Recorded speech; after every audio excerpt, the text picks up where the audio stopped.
सबको जय मसीह की। फिर से एक बार आपका मसीही प्रेयर के वीडियो में स्वागत है। आज हम उन 9 चीजों के बारे में आपको बताएंगे जो शैतान नहीं चाहता कि किसी भी मसीही को पता चले।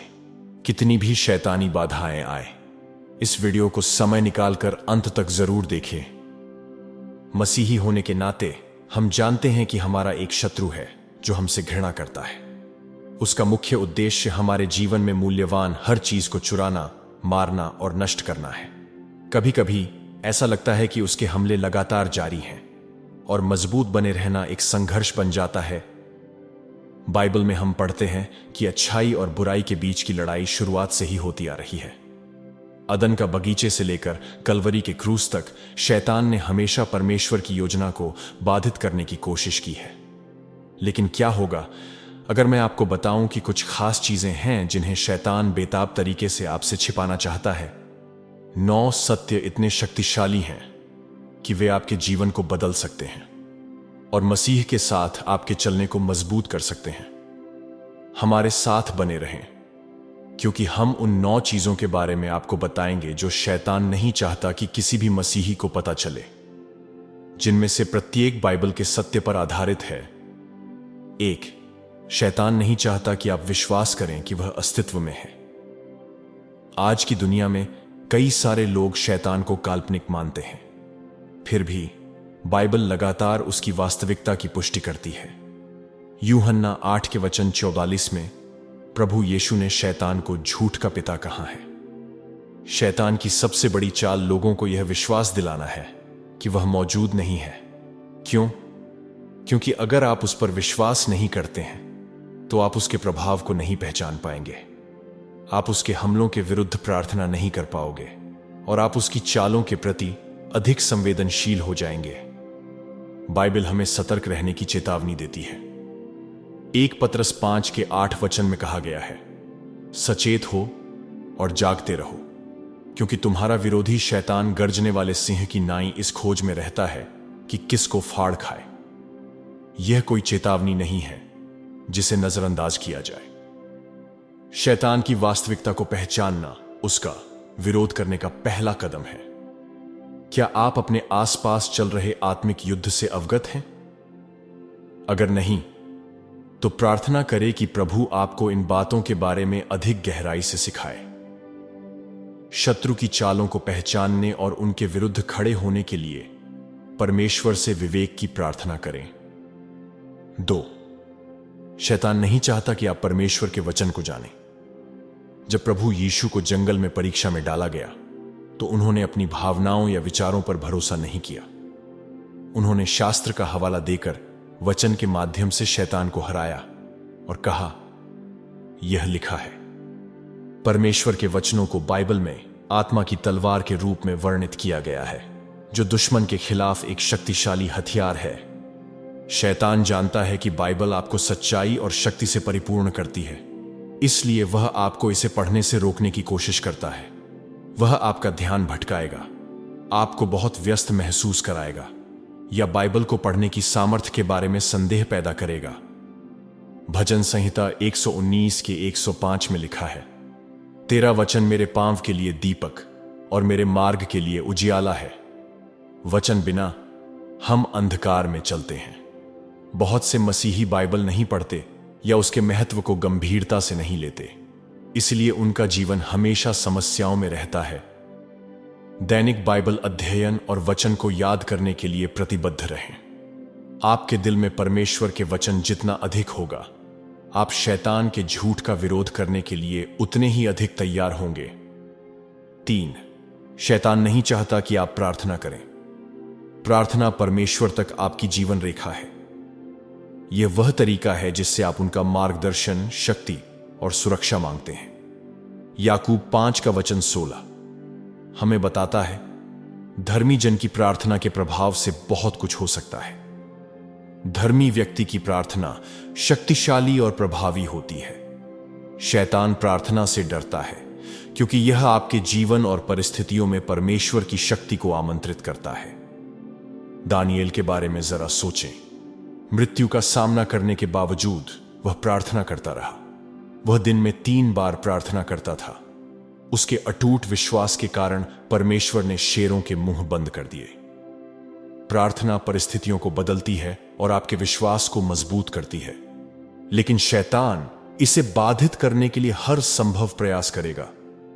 एक सुसंगत प्रार्थना दिनचर्या स्थापित करें।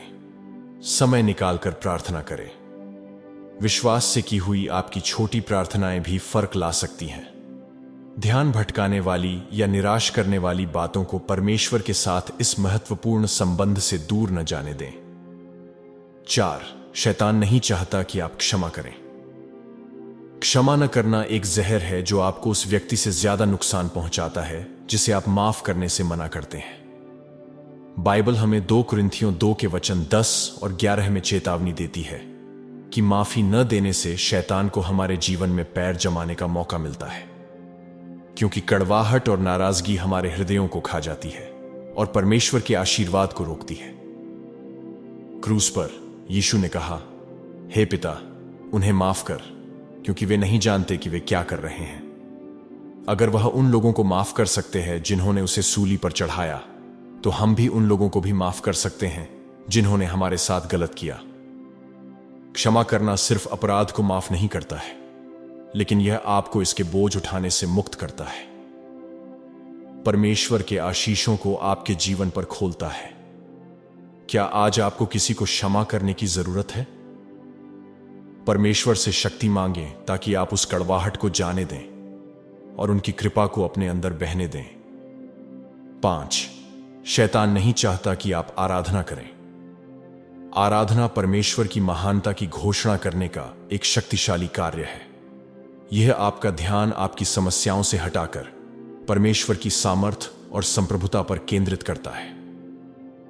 भजन संहिता 22 का वचन 3 कहता है कि परंतु हे तू, जो इस्राएल की स्तुति के सिंहासन पर विराजमान है, तू तो पवित्र है।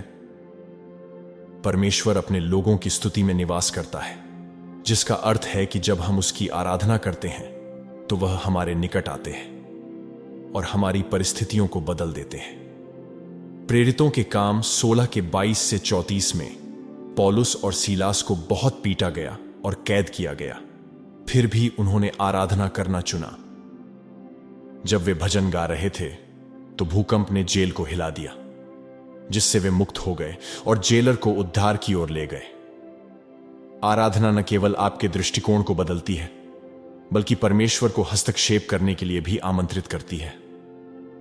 डर या निराशा के क्षणों में परमेश्वर की आराधना करना चुनें। परमेश्वर की अच्छाई की घोषणा करें और देखें कि वह आपकी स्थिति में कैसे अद्भुत रीति से काम करते हैं। 6. शैतान नहीं चाहता कि आप सुसमाचार बांटें। मत्ती 28 के वचन 19 और 20 में प्रत्येक विश्वासी को यीशु मसीह के सुसमाचार को बांटने के लिए कहता है। शैतान जानता है कि सुसमाचार उद्धार के लिए परमेश्वर की शक्ति है, इसलिए वह आपको चुप रखने के लिए भय और संदेह बोता है। प्रकाशित वाक्य 12 का वचन 11 कहता है कि विश्वासी मेमने के लहू और अपनी गवाही के वचन से शैतान पर विजय प्राप्त करते हैं। यीशु ने आपके जीवन को कैसे बदला, इसकी आपकी कहानी दूसरों को प्रेरित कर सकती है और उन्हें मसीह की ओर ले जा सकती है। डर को अपने रास्ते में न आने दें। साहस और अपने विश्वास को बांटने के अवसरों के लिए प्रार्थना करें, क्योंकि आप कभी नहीं जानते कि आपकी सुसमाचार बांटने से किसका जीवन बदल सकता है। 7. शैतान नहीं चाहता कि आप अन्य विश्वासियों के साथ एकता में खड़े हों। विभाजित चर्च एक कमजोर चर्च होता है। यीशु ने यूहन्ना 17 के 20 और 21 वचन में अपने अनुयायियों के बीच एकता के लिए प्रार्थना की, यह जानते हुए कि यह दुनिया के लिए एक शक्तिशाली गवाही होगी। शैतान की रणनीति विश्वासियों के बीच कलह, गलतफहमी और विभाजन बोना है। बहुत सी कलीसियाएं इन्हीं बातों की वजह से टूट गई है। भजन संहिता 133 का वचन 1 कहता है, देखो, ये क्या ही भली और मनोहर बात है कि भाई लोग आपस में मिले रहें। एकता चर्च को मजबूत करती है और दुनिया को परमेश्वर के प्रेम का प्रदर्शन करती है। जब विश्वासी एक साथ काम करते हैं तो उनका सामूहिक प्रभाव उनके व्यक्तिगत प्रयासों से कहीं अधिक होता है। अपने चर्च और समुदाय में शांति स्थापित करने वाले बने। 8. शैतान नहीं चाहता कि आप मसीह में अपनी पहचान को याद रखें। आप अपनी पिछली गलतियों, असफलताओं या शैतान द्वारा आपको बताए गए झूठ से परिभाषित नहीं होते हैं। इफिसियों 1:4 में कहा गया है कि जैसा उसने हमें जगत की उत्पत्ति से पहले उसमें चुन लिया कि हम उसके निकट प्रेम में पवित्र और निर्दोष हों। परमेश्वर ने हमें दुनिया की नींव रखने से पहले ही चुन लिया था। शैतान का लक्ष्य आपकी पहचान पर हमला करना और आपको यह भूलवाना है कि आप मसीह में कौन हैं। आपसे प्रेम किया जाता है, क्षमा किया जाता है और आप एक नई सृष्टि हैं। मसीह में अपनी पहचान को जानना और उसे अपनाना आपको दुश्मन के हमलों का विरोध करने का आत्मविश्वास देता है। ऐसी वचनों पर मनन करें जो मसीह में आपकी पहचान की पुष्टि करती है। जब शैतान झूठ बोलता है तो परमेश्वर की सच्चाई से उसका मुकाबला करें। 9. शैतान नहीं चाहता कि आप अपनी परिस्थिति पर परमेश्वर के वचन की घोषणा करें। अपनी परिस्थितियों पर परमेश्वर के वचन को बोलने में शक्ति है। नीति वचन 18:21 हमें याद दिलाता है, मृत्यु और जीवन जीव की शक्ति में है। शैतान चाहता है कि आप चुप रहें या नकारात्मक बातें करें, लेकिन परमेश्वर के वचनों की घोषणा करने से उनकी सामर्थ्य आपके जीवन में आती है। जब विशाल गोलियत का सामना करते हुए दाऊद ने घोषणा की, आज प्रभु तुम्हें मेरे हाथ में सौंप देगा। उसकी विश्वास से भरी यह घोषणा परमेश्वर की शक्ति में निहित थी, न कि उसकी अपनी ताकत में। इसी तरह यहेजकेल ने परमेश्वर की आज्ञा का पालन करते हुए सूखी हड्डियों की भविष्यवाणी की और वे जीवित हो गईं। ऐसे वचन खोजें जो आपकी स्थिति पर लागू हों। यदि आप भय से जूझ रहे हैं तो 2 तीमुथियुस 1:7 की घोषणा करें।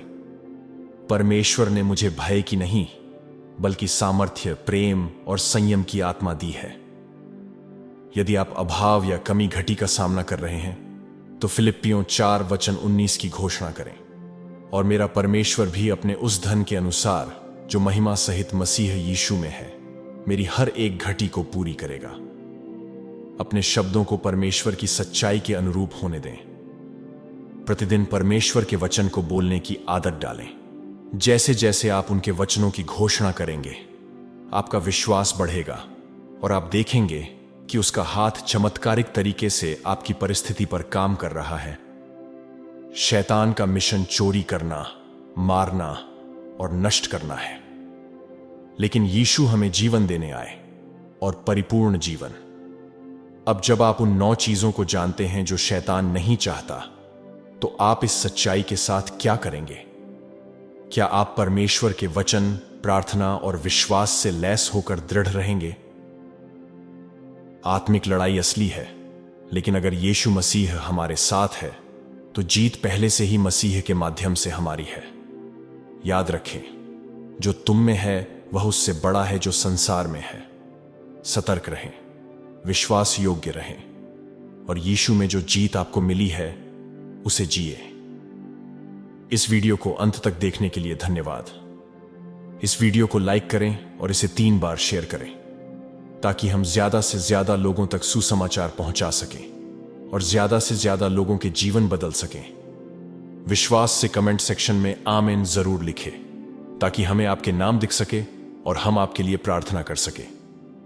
और ऐसे ही वीडियो और प्रार्थनाओं के लिए मसीही प्रेयर चैनल को सब्सक्राइब जरूर करें। प्रभु आपको यीशु के शक्तिशाली नाम से बहुतायत से आशीष दें। आमीन।